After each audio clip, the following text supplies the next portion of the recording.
We're enjoying so many of the words of the life and times of Nelson Mandela. And here we see the greatest glory of living lies not in never falling, but in rising every time you fall. And that certainly is applicable in the world of sport. And it was a world that really helped unite South Africa at a very critical time for Nelson Mandela and his people. It was all dramatized, in fact, in the 2009 movie Invictus. It starred Matt Damon and Morgan Freeman and told about the profound moment when South Africa won the Rugby World Cup and a divided nation came together as one.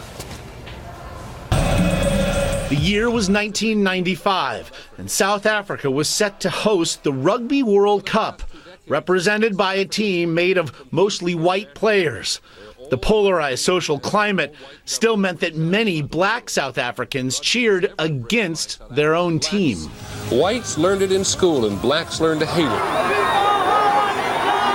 Yet another snapshot of Nelson Mandela in the wake of apartheid, when Mandela began his presidency, leading a still broken country struggling to become whole, a struggle immortalized on the big screen in the film Invictus.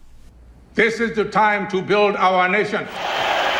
And with his country's national pastime writ large, Mandela helped his nation move on from a past history of violence and separatism and hatred. Finally tonight from South Africa, something to cheer about.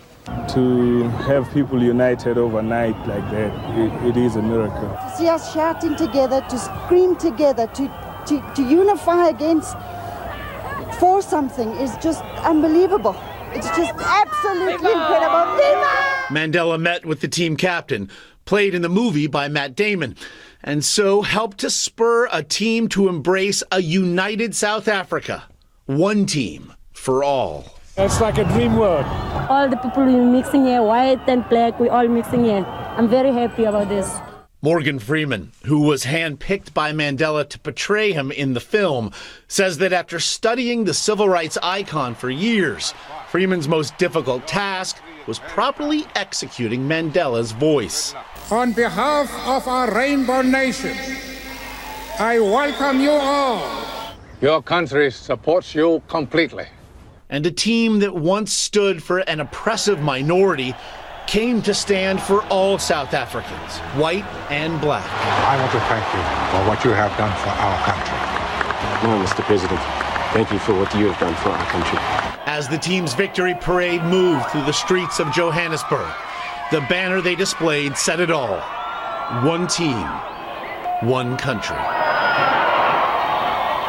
And of course, Morgan Freeman, deeply moved in portraying the man, had this to say about the passing of his hero. Nelson Mandela was a man of incomparable honor, unconquerable strength, and unyielding resolve, a saint to many, a hero to all who treasure liberty, freedom, and the dignity of humankind.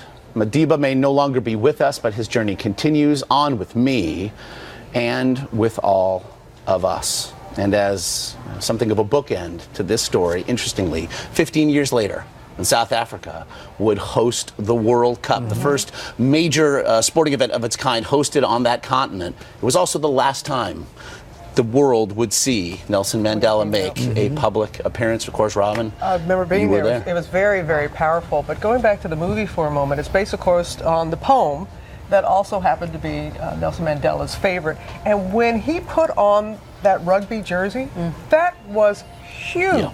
That sent the strongest signal about reconciliation and forgiveness to the people. And to see black and white celebrating, as we heard in the piece, your piece, it was something to behold. It has always been something from these moments to Jackie Robinson breaking the color line here in America. Sport can be such a unifier and such a place for pioneers.